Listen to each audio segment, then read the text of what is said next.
अस्सलाम वालेकुम, बिस्मिल्लाहिर्रहमानिर्रहीम। दारा एजुकेशन के C programming language video tutorial में खुशामदीद।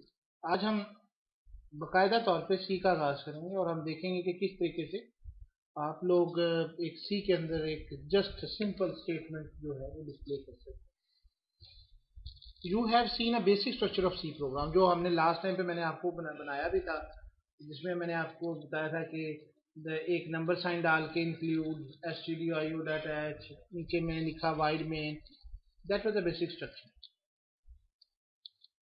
Understand the basic building blocks of the C. अगर आप लोगों ने डेवलपमेंट सी इंस्टॉल किया हुआ है, जैसे ये डेव सी प्लस प्लस है, तो ये बेसिकली जब भी आप कोई फाइल बनाते हैं तो वो बेसिक बिल्डिंग स्ट्रक्चर आपके लिए लेके ही आता है। आप एक डेव सी के अंदर आए और आप लोगों के पास न्यू सोर्स फाइल, न्यू इसको क्लोज कर दें, फाइल न्यू प्रोजेक्ट। आप यहाँ पे कंसोल एप्लीकेशन, इसको आप ओके कर दें, इसका नाम रख दें दिस पीसी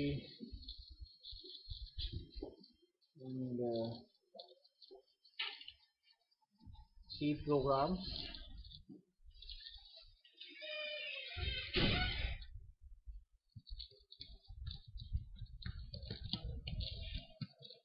प्रोग्राम एक फोल्डर बेहतर होता है, आप बना लो ताकि आपका वो सेफ रहे।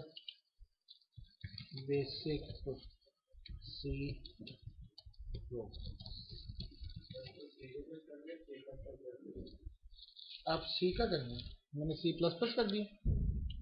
ओके, क्लोज ऑल कर लें।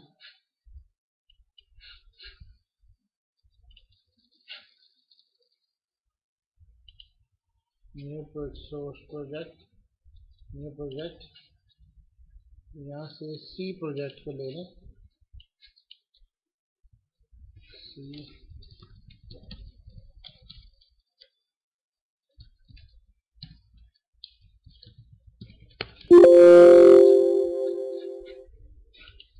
Console application. ओके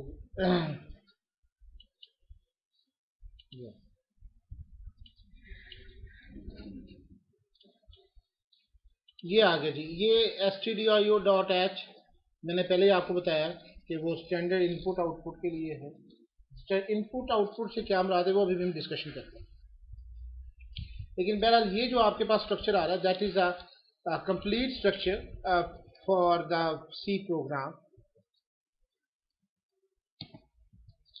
अगर आपने सी के अंदर कोई चीज डिस्प्ले करवानी होती है तो उसकी कमांड होती है प्रिंट है, प्लीज एंटर योर नेम। इसके बाद आपने हर कमांड को टर्मिनेट करने के लिए सेमी कॉलन का इस्तेमाल करना। फिर आपने यहां से एग्जीक्यूट में आना है और ये वो कंपाइलेशन होगी जिसके जरिए आप कंपाइल करेंगे। यहां आप इसका फाइल का नाम रख दें simple print program, simple print program. ये कंपाइल कर रहे हैं, जब ये एग्जीक्यूट कर लेगा तो फिर आपने रन की कमांड चलानी। तो ये आपका कुछ एक ब्लैक स्क्रीन के ऊपर वो नजर आएगा, that was known as window console application program. Console के अंदर आपका ये प्लीज एंटर योर नेम आएगा, आप इसको क्लिक करेंगे तो ये बाहर आ जाएगा। A C program consists of various tokens। वो टोकन हम कहते हैं छोटे छोटे पार्ट्स को। एक लैंग्वेज के अंदर काफी सारे छोटे छोटे टोकन होते हैं जिसके जरिए हम परफॉर्म करते हैं। आइदर अ कीवर्ड, जो हमने लास्ट टाइम पे आपसे डिस्कशन की थी कि कीवर्ड क्या होता है, वो जिसके जरिए आपका कंपाइलर आइडेंटिफाई करता है तो ये चीज का एक खास प्रोग्राम बना हुआ है। आइडेंटिफायर, कांस्टेंट, स्ट्रिंग लिटरल और सिंबल। फॉर एग्जांपल ये एक छोटा सा प्रोग्राम है प्रिंट एफ का, जिसमें हमने लिखा हुआ है कि प्लीज हेलो वर्ल्ड, इसने लिखा है, मैंने आपके सामने एक फॉर लिया। In C program the semicolon is the statement terminator. याद रखना है हर स्टेटमेंट आपकी टर्मिनेट किससे होगी, सेमी कॉलन से। that is each individual statement must be ended with a semicolon. It indicates the end of one logical entity. यानी एक वक्त में जब आप इसको सेमीकोलन लगाते हैं तो उसका मतलब होता है कि आपकी जो लॉजिकल एंटिटी है वो एक खत्म हो गई। यानी वो जो मैंने लास्ट लेक्चर में आपको बातें बताई थी कि मेरी बात जब आप कोमा लगाते हैं तो कंप्लीट हो गई, खत्म हो गई। मैं एक नया टॉपिक शुरू करने जा रहा हूँ, एक नई चीज के ऊपर बात करने जा रहा हूँ। ये प्रिंट एफ जो है, प्रिंट एफ एक कीवर्ड है और उसमें ये जो ब्रैकेट लगाई हुई है, सेमीकोलन लगाए हैं, डबल कोट लगाए हैं, ये पूरा मिलकर एक एक्सप्रेशन बनता है और इसको हम कहते हैं स्टेटमेंट। ठीक हो गया। अब जब भी आप, अगर आपने बिलफर्ज, ये मैं एक और प्रोग्राम समझाने के लिए लिख रहा हूं, printf hello dear students how are you. मैंने अब इसके साथ सेमीकोलन नहीं लगाया और मैं इसको कंपाइल करता हूं। पहले कंप्यूटर कंपाइल क्या करता है, वो कोड जनरेट करता है। आपने देखा कि उसने फौरन एरर शो करवाया कि लाइन नंबर 2 पे, सॉरी लाइन नंबर 9 पे, कॉलम नंबर 2 पे, और वो नीचे आपको बता रहा है error expected semicolon before return. वो कहता है जी सेमीकोलन आप लगाएं। ये एरर पढ़ना आपका काम है। अगर आपको एरर जो कंपाइल, जरूरी नहीं है कि कंपाइलर आपको सही एरर भी बताए, ये जरूरी नहीं है। वो सिर्फ वो बता सकता है जो उसकी लैंग्वेज के अंदर रखे गए हैं। बाकी कुछ एरर की कई किस्में होती हैं, कुछ एरर लॉजिकल होते हैं, कुछ आपके सिंटैक्सुअल होते हैं। सिंटैक्स एरर वो कंपाइलर बताता है, लॉजिकल एरर कभी भी कंपाइलर नहीं बताता। सिंटैक्स एरर ये होता है कि कॉमा सही नहीं लगाया, सेमीकोलन मिसिंग है, कोई भी इस तरह की चीज है वो आपको बता दूं। अगर आप इस एरर को रिमूव करना चाहते हैं तो आपको यहाँ पे सेमीकोलन लगाना होगा, नहीं तो इसके बगैर आपका प्रोग्राम जो है वो कंपाइल नहीं होगा। अब ये जब कंपाइल हो गया तो कंपाइल का मतलब ये होता है कि जो आपने हाई लेवल लैंग्वेज में लिखा ये कन्वर्ट होकर 0100 की फॉर्म में चला गया। अब जब ये 011 की फॉर्म में चला गया और जब आप इसको रन करते हैं तो इट विल डिस्प्ले ऑन। आपने देखा कि उसने एक ही लाइन में लिखा है उसको। क्यों लिखा है? क्योंकि उसकी वजह ये है कि हमने इसको कोई ऐसी चीज इंस्ट्रक्शन नहीं कंप्यूटर को बताई तो ये नेक्स्ट लाइन पे लिखी। अगर आपने नेक्स्ट लाइन पे लिखना हो तो इसके लिए हम \n यूज करते हैं। ये \n को हम फॉर्म फीड कहते हैं। क्या कहते हैं? Form feed. अब इसको हम एग्जीक्यूट, रन एंड एग्जीक्यूट करते हैं, कंपाइल एंड रन। हमने देखा वो नेक्स्ट लाइन पे ले आया। ठीक है। अगर आपने थोड़ा सा आगे बढ़ाना है किसी चीज को तो उसके लिए \t है। ये सारी चीजें अभी आएंगी। सेमीकोलन की अहमियत समझ गए आप लोग? ये समझ गए कि सी के अंदर जब भी कोई स्टेटमेंट आपने लिखनी है, कोई भी मैसेज लिखना है, तो वो किससे आएगा? प्रिंट एफ के जरिए। उसके बाद 2 स्मॉल ब्रैकेट, जिसमें मैंने लास्ट टाइम बताया था कि फंक्शन की अलामत। प्रिंट एफ भी एक फंक्शन है जो एक खास काम करता है। क्या करता है? स्क्रीन के ऊपर जो डबल कोट्स में आपने लिखा होगा वो स्क्रीन के ऊपर लिखेगा। कमेंट्स। कमेंट्स वो चीज होती है जिसके जरिए आप अपनी यादाश्त में सेव करने के लिए कि ये जो मैं काम करने जा रहा हूं ये मैंने किस लिए किया है, लेकिन आप ये चाहते हैं कि कंप्यूटर उसको कंपाइल ना करे, कंप्यूटर उसको रीड ना करे। तो जब आप एक खास तरीके से किसी चीज को कंपाइल कर से बचाना चाहते हैं तो उसको कमेंट कर दिया। Comments are like helping text in your C program and they are ignored by the compiler. जैसे मैंने आपसे यही कहा था, सज्जाद जरा पानी तो लेके आना।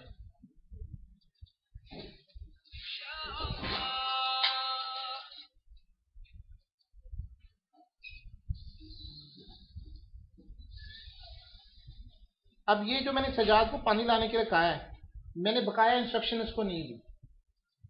बात को समझ रहे हैं? अब अगर गर्मियां हो और ये गर्म पानी लेके आए तो मसला है कि नहीं है? है कि नहीं है? हालांकि इंस्ट्रक्शन हमारी पूरी हुई, पानी आ गया, लेकिन पानी गर्म ले आए। ये जो हिडन इंफॉर्मेशन है ये कमेंट्स है। आप उसको कुछ ना कुछ तो बोलोगे ना, तो बोलोगे यार तुम्हें अकल नहीं है, तू पानी गर्म चुक ले आया, ये कमेंट्स हैं जो हम आमतौर पे देखते हैं। यानी बहुत सारी इंस्ट्रक्शन जब हम लोग देते हैं तो हम अज्यूम करते हैं इसको इतनी अकल होनी चाहिए। मेरी बात को आप समझ रहे हैं? आप एक होटल में जाते हैं, आप वहां पे समझ लें पीसी में आप गए, आपको खाना सर्व सब कुछ अच्छा हुआ, लेकिन मक्खी भी आ गई वहां पे। अब मक्खी का तो आपके साथ डायरेक्ट ताल्लुक नहीं ना बनता, लेकिन आप इस चीज को आसानी से छोड़ देंगे। आप यही कहेंगे कि ये इन्वायरमेंट है, ये सारी चीज है, ये पानी वाकई गर्म लेके आ गया, ये कमेंट हो गया। तो इस हाँ, यही हम इसी के ऊपर बात कर रहे थे। ये जो मैंने आपको दिया समझाने के लिए कह रहा हूँ, दैट वाज कमेंट। लेकिन आप एक रेडी पे जाते हैं, वहां पे आप 10-15-20 में वहां पे मक्खियां भी फेर रही हैं, सारा कुछ। अब आपकी कॉस्ट कम हो गई, आप लोग कभी भी कमेंट नहीं करेंगे यार पानी का गिलास कैसे नहीं है, वो तनु जो रखता है वेटर भी ठुडे मारता है रखता है, आप उसको कमेंट नहीं करते क्योंकि आप समझते हैं कि इसकी वैल्यू नहीं। कमेंट भी कंप्यूटर प्रोग्राम में सिर्फ उन जगहों पे किया जाता है जिसकी समझते हैं कि ये बहुत अहमियत है, कल को मैं जिसके बारे में आऊं तो मुझे इसको देखते साथ पता चल जाए हुआ क्या है। अगर आपका पता चल रहा है तो उसकी जरूरत नहीं है। अगर आपने कमेंट लिखना है तो उसका तरीकाकार देख लें। कमेंट देने का तरीकाकार ये है,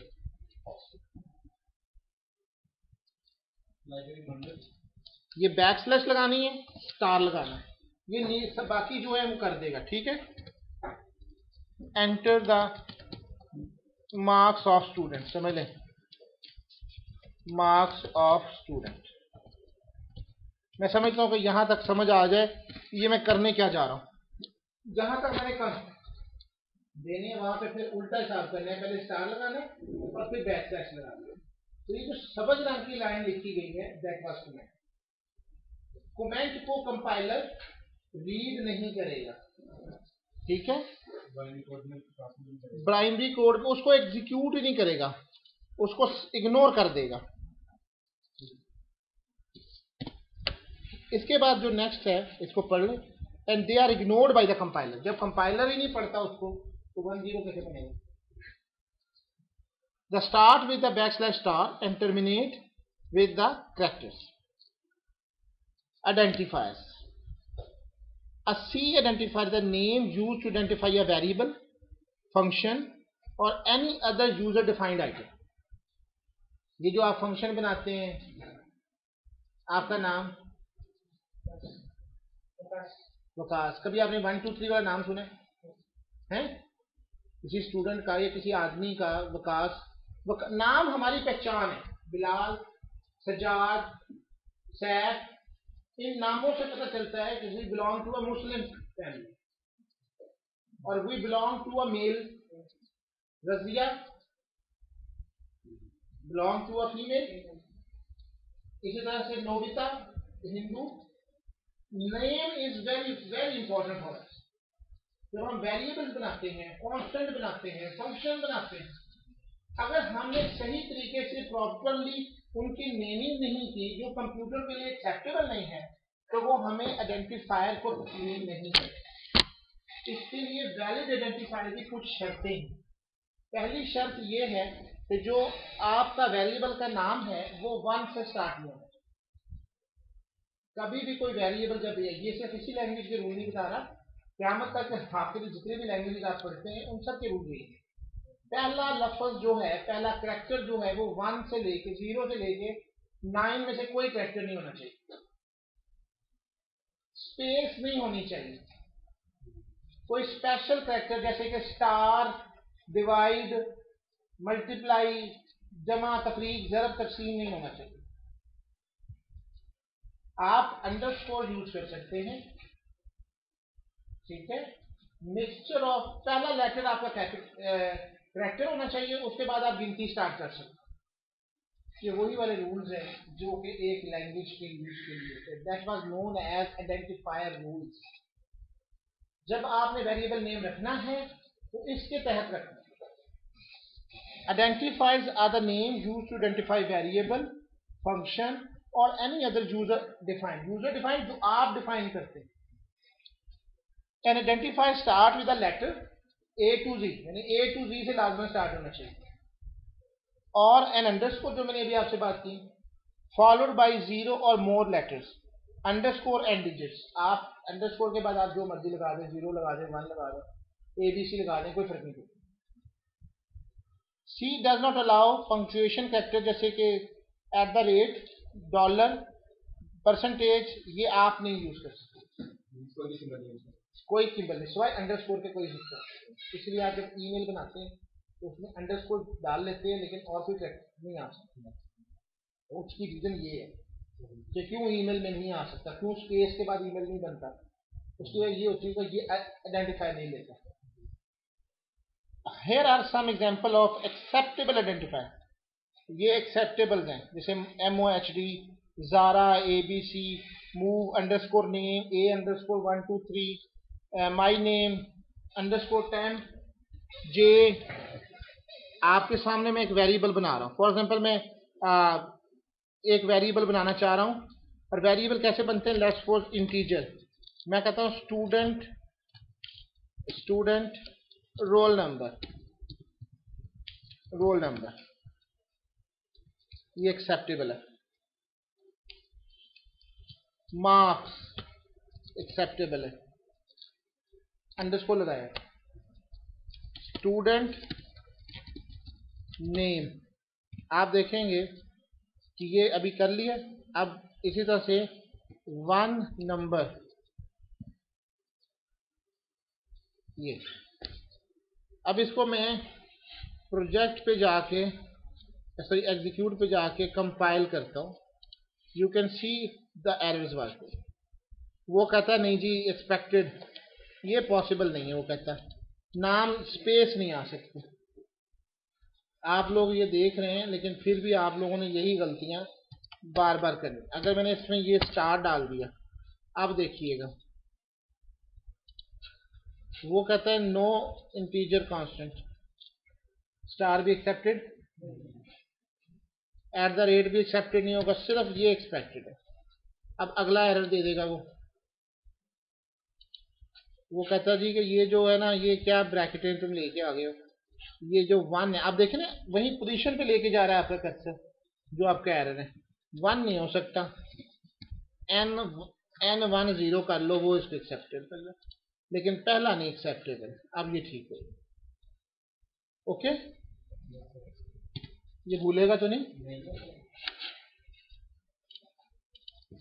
इसी तरह से कुछ एक और रिस्ट्रिक्शन है जो है कीवर्ड्स। आपका नाम कासिम ही क्यों है, मेरा नाम सैफ ही क्यों है, बिलाल ही क्यों है, जॉनसन क्यों नहीं, रामचंद्रा क्यों नहीं? तो क्या हर मजहब अपने लिए कुछ रिजर्व है। हम अल्लाह ताला के लिए कभी भी लफ्ज देवी देवता वाला इस्तेमाल नहीं कर सकते ना। और ना ही देवी और देवता का मकसद, जैसे यीशु कहते हैं वो ईसाई, वो देवी देवता के लिए इस्तेमाल नहीं हो सकता। ऐसे ही है ना, जेंडर के लिए मेल और फीमेल की फौरन समझ आती है हम लोगों को। तो ये स्पेसिफिकेशन जो है हम लोग किस बेस पे हम करते हैं कि मेल है या फीमेल है, लड़का है या लड़की है, मुसलमान है या हिंदू है, तो हम नाम से ही तो उसका साबित करते हैं, कुछ उसके बढ़ती। इस तरह से हमारे भी कुछ रिजर्व वर्ड्स हैं। ये अल्फाज जो हमने बनाए हुए हैं, कुरान, मस्जिद, समझ रहे हैं बात को? जैसे कादियानियों के लिए ये कहा गया कि वो ये मस्जिद, अपनी इबादतगाह को मस्जिद नहीं कह सकते, अपनी नमाज को वो नमाज नहीं कह सकते, समझ रहे हैं? तो वो जो रिजर्व ये वर्ड्स हम यूज कर रहे हैं, वो रिजर्व क्या है, जिसको हम कहते हैं कीवर्ड्स। जब प्रोग्रामिंग लैंग्वेज वाले भी इस चीज के लिए आते हैं, वो प्रोग्राम बनाते हुए कुछ अल्फाज उनको अपने प्रोग्राम के लिए यूज करने पड़ते हैं, उसके बगैर तो प्रोग्राम नहीं ना बन सकता। तो बेसिकली कंपाइलर क्या है, इज आल्सो सॉफ्टवेयर जो किसी लैंग्वेज में लिखा गया है, जो खास काम परफॉर्म कर रही है। तो वो जो लैंग्वेज के लिए उसने अपने पास रिजर्व वर्ड इस्तेमाल किए, उन वर्ड्स को कहा जाता है कीवर्ड्स। वो कीवर्ड जो हैं, आप उनको एज अ वेरिएबल यूज नहीं कर सकते। उनकी लिस्ट हर लैंग्वेज आपको प्रोवाइड करेगी, तो ये मेरे कीवर्ड्स। अब आप यहाँ पे कीवर्ड्स देख लें, auto, break, case, character, constant, continue, default, do, double, else, enum, extern, float, for, go to, if, integer, long, register, return, short, sign, size of, static, struct, switch, type, definition, union, unsigned, void, volatile, while, and fact। इसके अलावा आप दुनिया भर के जितने भी combination बना लें, कोई इतराज नहीं। It's a case sensitive of this. जो लैंग्वेज केस सेंसिटिव नहीं होगी, देखो कि आपने आज की टेबल मैंने आपको लास्ट लेक्चर में दिखाई थी, तो सी छोटे का कोड और है और सी बड़े का और है, तो कंप्यूटर तो नहीं ना समझता अगर एक लैंग्वेज बनाई इस तरह से गई तो वो केस सेंसिटिव। अब मैं इसके लिए आपके प्रोग्राम में यूज करता हूँ। लेट्स सपोज मैं इसमें से कोई वेरिएबल यूज कर लेता हूँ, गो टू, ऐसा ही है ना। मैं कहता हूँ जी गो टू, आपने देखा वो नीला हो गया, कलर चेंज कर लिया ना उसने, यहाँ से नजर नहीं अगर आ रहा, तो आप अपने पास भी प्रोग्राम बनाते हैं तो उसमें देखिए ये गो टू नीला हो गया। अब मैं इसको करना चाहता हूँ एग्जीक्यूट, कंपाइल, वो मुझे कहेगा नहीं जी आप रिजर्व वर्ड यूज कर रहे हैं, एक्सपेक्टेड इंटरफेरेंस। और आखिर में white spaces in C, a line containing only white spaces possibly with the comment। White space का कोई फर्क नहीं पड़ता, आप वाइट स्पेस करके लिखें ना लिखें, इससे कमेंट के ऊपर फर्क पड़ता है, बाकियों पे फर्क नहीं पड़ता। आप बेशक सारा प्रोग्राम एक लाइन में लिखें लेकिन रीडेबिलिटी नहीं रहती। तो पहले दिन से बात हो रही है कि ये जो लैंग्वेज में आप प्रोग्राम लिखते हैं ये किसके लिए लिखते हैं? कंप्यूटर के लिए लिखते हैं। किसके लिए लिखते हैं? कंप्यूटर के लिए कभी भी नहीं लिखते हैं। कंप्यूटर को इस चीज से कोई फर्क नहीं पड़ता कि आपने एक लाइन में लिखा है या लाइन के बगैर लिखा है। ये जो लिखते हैं हम अपने लिए लिखते हैं ताकि आपके बाद कोई और प्रोग्रामर आए वो उसको पढ़ सके। ये जितनी हायर लेवल लैंग्वेजेस हैं ये सब ह्यूमंस के लिए बनी हैं, क्योंकि हम जब पहली वीडियोस देखते हैं तो उसमें देखते हैं कि 0 1 0 0 0 पॉसिबल नहीं था हमको। So this is the end of the 2 days lecture. Thank you very much and Allah.